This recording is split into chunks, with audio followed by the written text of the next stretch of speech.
Sports Club from Tanzania versus Al Masry from Egypt. We have the head coach from Simba Sports Club, David Fadlu, accompanied by the captain of Simba Sports Club, Mohammed Hussein. Coach, welcome to the press conference for the quarter-final match against Al Masry. Thank you. Yes, coach. Tomorrow you're going to play against Al Masry to the quarterfinal after 2-0 in favor of your opponent. Now you'll be at home. So what is your plan?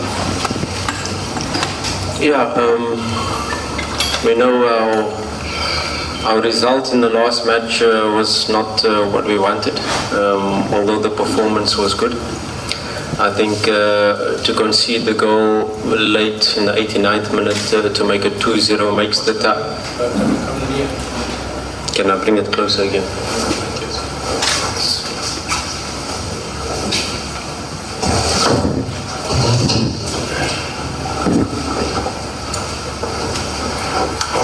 Okay. Right, better? Better.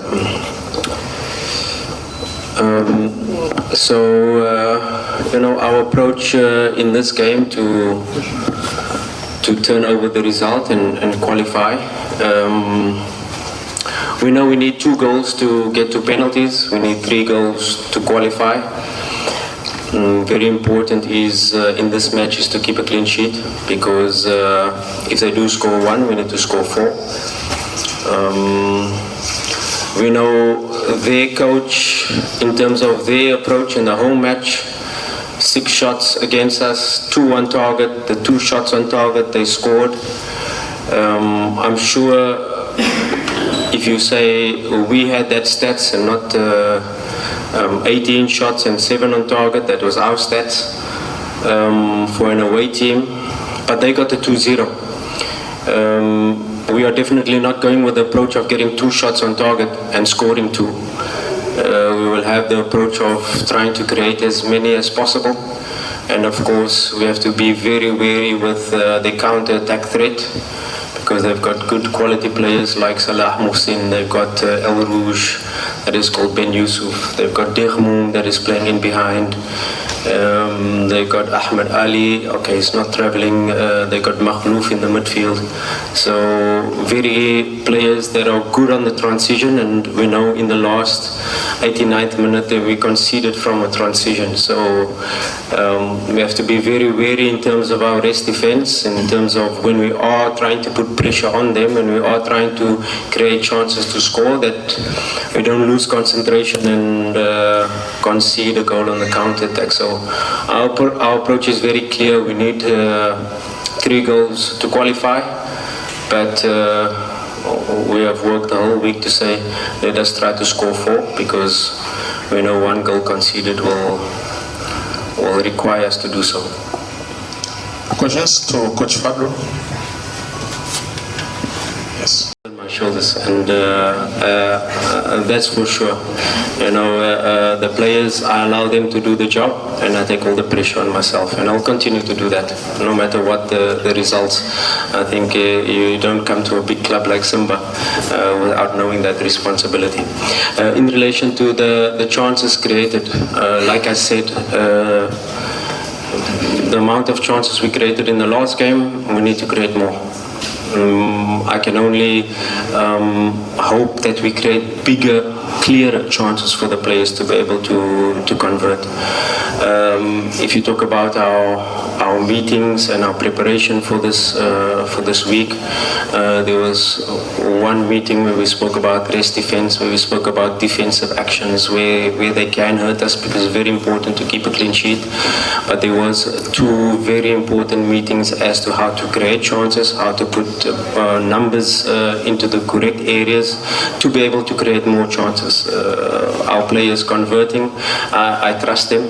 I know we try to create the mentality that if you miss the first chance and you're running into the near post, don't stop running into the near post because you're afraid of missing the second chance. No, keep making the run, keep putting yourself into the position.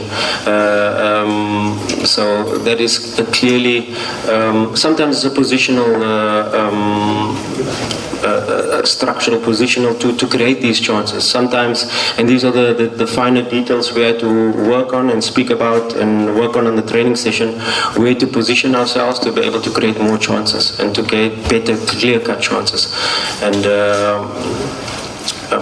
I trust the players that they are able to then go out, and I know our fans will be behind us from the first minute, because it's going to be a high-intensity game, that's for sure. Thank you, Coach. It's slightly different because Assam goal we scored the 2-1, and now we were holding on to keep the result. So it wasn't really a counter-attack, it was more Fainali with his brilliance, finding a runner, Zidane in behind, outside to inside movement that caught us, and not really a counter-attack. I think we've been very good in terms of stopping counter-attacks, because in the league we face low blocks every week. In the league, most of the game plans we face is trying to hit us on the counter-attack, and in the league a lot of teams are sometimes looking at us and saying, hey, our centre-backs are not on the halfway line, they're even further up into the opponent's half, and that is very key in terms of how we attack. And how we attack is very important as to how we're going to defend. So everything is interrelated, that if we attack with, let's say for instance, both fullbacks high up, both midfielders pushing on, and now they are leaving 3-4 players in the rest attack, we lose the ball, or we cross the ball in and it falls to their players. Suddenly we faced with a 4 versus 2 or 5 versus 2. So that is really important as to when we are making these passes, that we are staying close together, that not both fullbacks are up high and wide at the same time, especially if the ball is shifted to one side. So we can always keep our structures really good, and at the same time, when we create these moments, we can put numbers in the box. Our counter pressing has been one of our strengths. That first 5-6 seconds after losing the ball is clear, but of course this is a team that has big strikers, so they launch that first ball into Salah Mohsin, he lays it off, and then now there's a counter-attack being faced. And also, if you analyze our second goal that we conceded, it was a long ball that they kicked from their goalkeeper. We cleared the ball, and maybe one of our defenders shouldn't have gone, and then that created a situation, probably offside as well, but VAR seemed to fall in the favor of Al Masri on all occasions. So we didn't really get caught on the counter-attack, but it was quite surprising that we were the dominant team, forcing them to play in a low block at home. So a really good performance, a lot of analysis and take-outs in terms of how we can attack better, how can we stop these counter-attacks, and what approach are they going to come, because if you take I don't think it was their plan to sit in a low block, because they came to press us high. Even if you just talk about 2 of our goal kicks, where they came to press us high with 3 players, and from the goal kick we're able to create 1 against 1 with Mpanzu, and the other 1 against 1 on the left hand side versus the centre back. So I don't think it was their plan to sit in a low block, but I think in this match it's definitely a plan to be a little bit deeper and then try to catch us on the counter.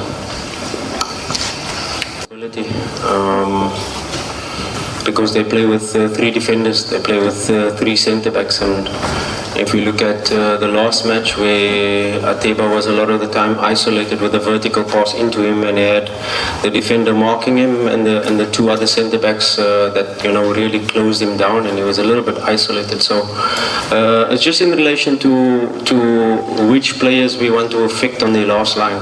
If you want to play 2 strikers, maybe they then have a sweeper in behind. If you want to play another 2 players closer to the centre backs, are you then forcing one of the centre backs to jump, and then you create the space behind? So 2 strikers is definitely an option, because we saw it in the last match where Ateba was a little bit isolated, and maybe to start with 2 strikers, there is a possibility. To start with Mukwala and Ateba is a possibility.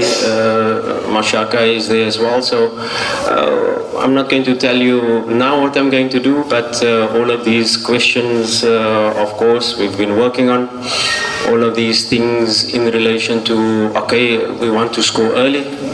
Of course, that is the target. If you don't score early, if it comes to halftime and it's 0-0, or if you go behind, what are the mechanisms we're going to use, and what are the plans?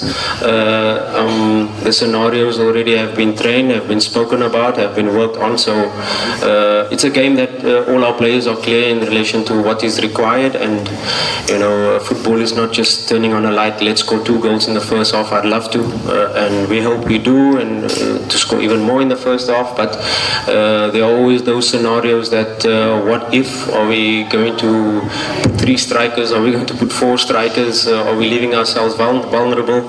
How are we going to create chances? In which areas are we targeting? So a lot of detail that has gone in, and a lot of scenario talking and creation, what we've been preparing the players for. Because the referee has a big job tomorrow. Number one, the referee's job is to make sure that at least the ball in play can be 60 minutes, which is normal on average for a team playing a football match. And of course, Al-Masri, we will be on the ascendancy, will create a chance, the second chance, and the goalkeeper will go down. And how long does the referee allow the goalkeeper to go down? How much time does he add in relation to that? They want to break the momentum of our attack. So these are the things also we prepare the player. Don't lose your head. Don't become frustrated. Stick to the task. Focus on the next action. Go into your positions and let's attack them again. But like I said, the referee, the fourth official, in relation to adding up this time, maybe there's a VAR call that takes 6 minutes. Is he going to add that time in behind, or will we fall into Al-Masri's traps and only have a match playing 40 minutes of football? That is not, I think, in the... I think we need a strong ref to be able to allow us to play the football match in relation to the time that is allocated for it. Just address that in the last point, where these scenarios are going to be important. Have we scored already?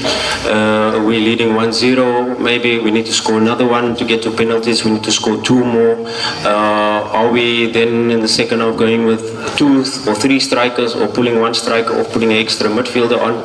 Or in relation to what is going to be needed in the time, what scenario or what actions are happening within the game? What are they doing? What have they planned? Are they playing a 4 defense line with both wingers falling back, making a 6 defense line? And that will inform me and my technical team to be able to act and react accordingly. And sometimes in the last match it looked like we didn't make any changes, but there were a lot of tactical changes within the game. There were a lot of positional swaps. There were a lot of fullbacks coming inside, fullbacks being a little bit deeper within the game. So in the first 10 minutes, for instance, there was already 2 different formations being played in the first 15 minutes where we had to swap it up already. So although you don't see a substitute a lot of the time, there are a lot of structural changes within the game to give us the advantage.